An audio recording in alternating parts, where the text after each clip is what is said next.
Alright, ladies and gentlemen, Fab's in the house and welcome back to the channel. Today I'm in the house with the Tashi Bharucha Design Krypton number 2 Reate made here with me for a review. And we're gonna analyze the look, the sound and the feel of this little fella over here. But hey, don't forget to like this video. And if you're in a good mood, why not subscribe to the channel? That's gonna be awesome and it's gonna help me immensely to keep cranking these videos out for you guys. So let's quickly check what do we have here.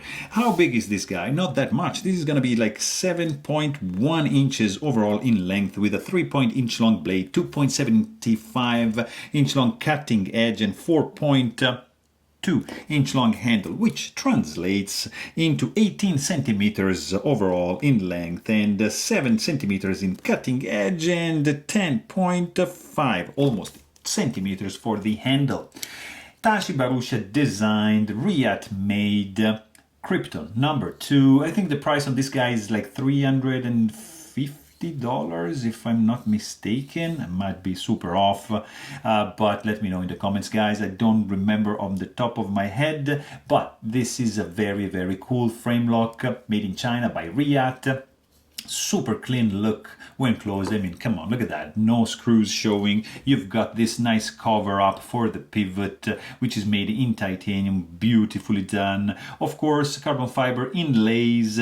That is barely, you don't really feel it. Like Reate is fantastic in doing this kind of inlays, and you get a 3D milled handle. Like you see, this is like curved. It's not just like a chamfer, and it's radiused, and it's very nicely done. There's like a line right over here, which then connects to this one, and then as you can see, this is like a fake, like a faux integral because it's like two slabs put together. You can appreciate the seam over here, so it's the frame is just fantastic. Of course, titanium frame lock with a clean look when closed. Only one screw showing, a little bit of this guy, but let's say only one. This is just the stainless steel lock face insert. So very nice looking when closed.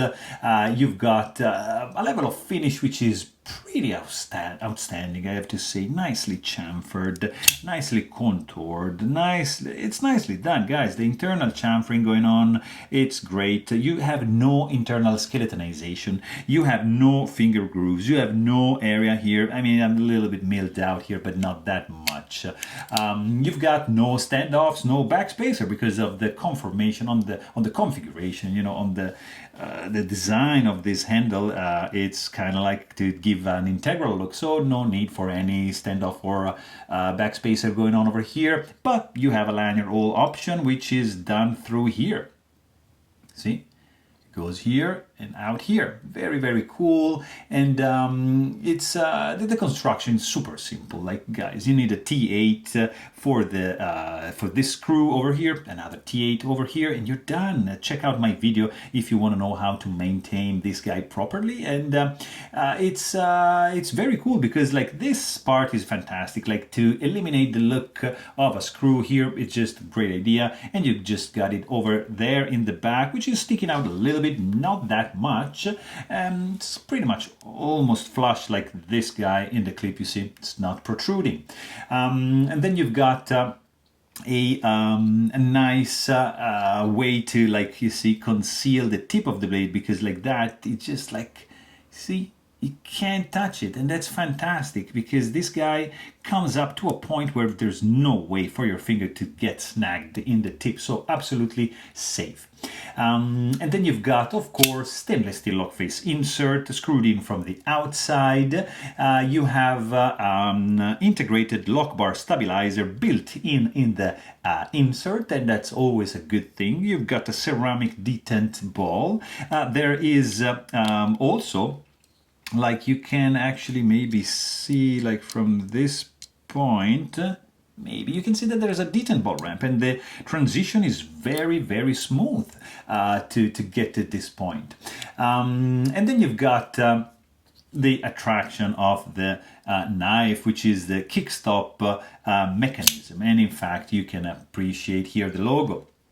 kickstop mechanism is just an invention. It's a very cool way to conceal and hide the flipper tab when the blade is deployed, because the flipper tab actually is independent from the blade. You see, usually the flipper tab is just like a piece, sticking out, a piece of blade sticking out like that. It would be, you see, like moving together. But in this case, no, it's just like hinged to a track on the inside and connected via like a dovetail kind of thing to the tang of the blade. Therefore, you see, like this guy just engages the blade like that when you deploy the blade. But then this guy stops here because there's a stop there. And then this guy keeps going, and boom, to form the jimping, the continuation of the jimping of the flipper tab with the blade. And that is truly a fantastic idea, guys. It's just nuts. I mean, already the pivot, the flipper tab is not sticking out that much, nicely jimped, and is just 100% reliably firing this blade open like beautiful. One of the easiest knives to flip out. It's just that easy. Just really pleasant to do also. And then you've got a nice 3D mill titanium tip-up carry-only pocket clip, not reversible. It's just gonna stay in this location, but it's nicely done. This screw just goes through the scales and gets screwed into the show side scale. Then you have to remove this guy, and then you can take this guy off. Nice clip tension. The clip ramp is a little bit steep. You see, it's not like super easy to get inside of the pocket, but it's doable. And then you have a large amount of area in contact with the scale, not on the lock side, and that's just fantastic. Also, you've got like this area here is just really good. I remember the 110 KS from Chicago of collaboration with Lee Williams, employing like some solution similar to this for the relief cut for the lock bar, and that's a beautiful looking thing, I think.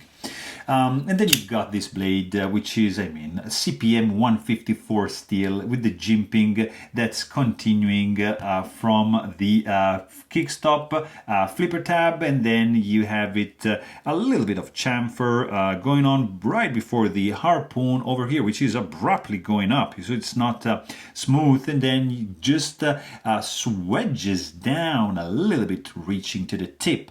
And then you have the belly, well, I would say like maybe 50% belly, and then straight edge up to the sharpening choil, which is like this, you see? Like Tashi Bharucha likes to do the sharpening choil like that. It's you can do it, you can sharpen it, but you have to be careful, like not to go past this point, because you're gonna, sharpen this area right before the plunge grind. So keep that in mind. Nice fuller going on, which actually can be used as you see, you can deploy it like that without the use of the flipper tab, and that's a great thing. So fuller is usable. You got the Tashi Bharucha design logo, you got a hand rub satin going on for the finish of the blade, you got the Lee Williams kickstop logo going on the lock side, and CPM 154 nicely placed right here, so it's not obtrusive.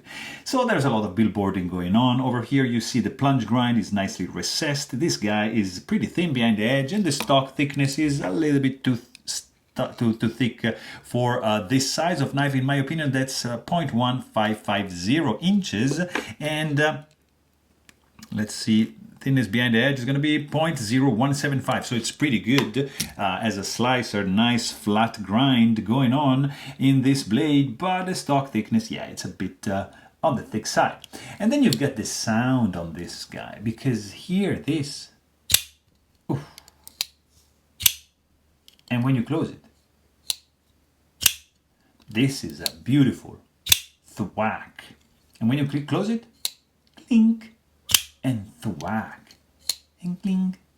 It's I love the contrast. It's not the typical sound that a small knife makes.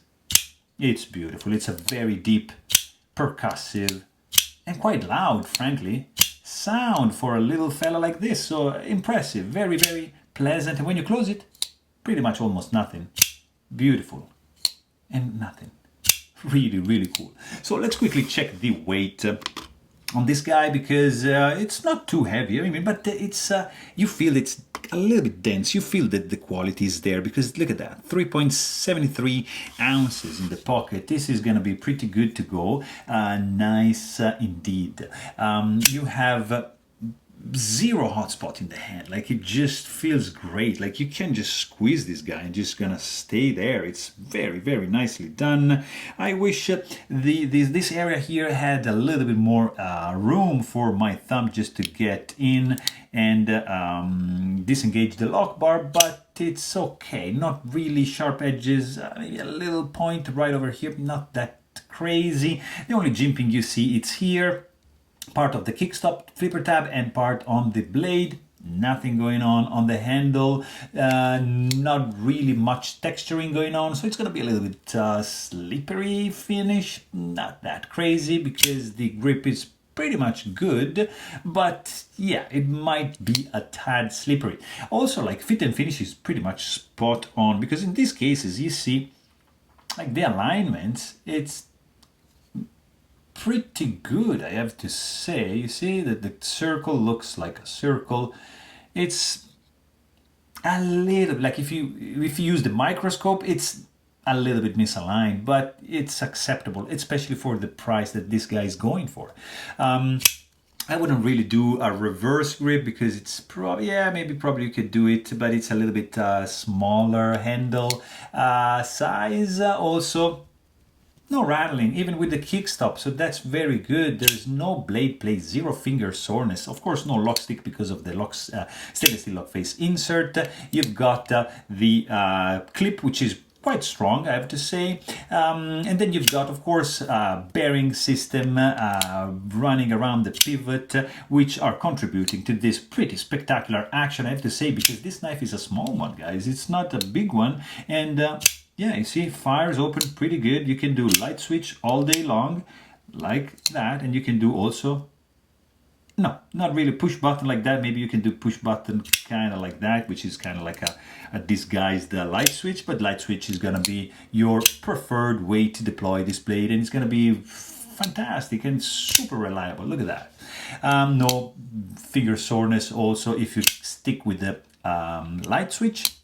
And then you've got pretty much free falling action as soon as you disengage the lock bar, you see. And then you put it in the vertical position, nothing happened. You just need a little wiggle and this guy goes down. So pretty good. Of course, the blade is small, but it's smooth. It's very, very nice. And with the detent ball ramp, yeah, it's gonna feel pretty nice. So, I mean, overall, this is a very, very cool looking blade. Nice feel in the hand. Pretty amazing sound when deploying the blade. Good ergos. It's a little bit smaller. Probably the only thing that it's that I would have done differently would be the handle to blade ratio. As you can see, it's in favor of the handle, of course, and maybe a little bit more area here for the disengagement of the lock bar. But for the rest, it is a pretty cool one, especially with the kickstop. Really fun. So there you have it. Hope you guys enjoyed this video. Thanks for watching and stay tuned.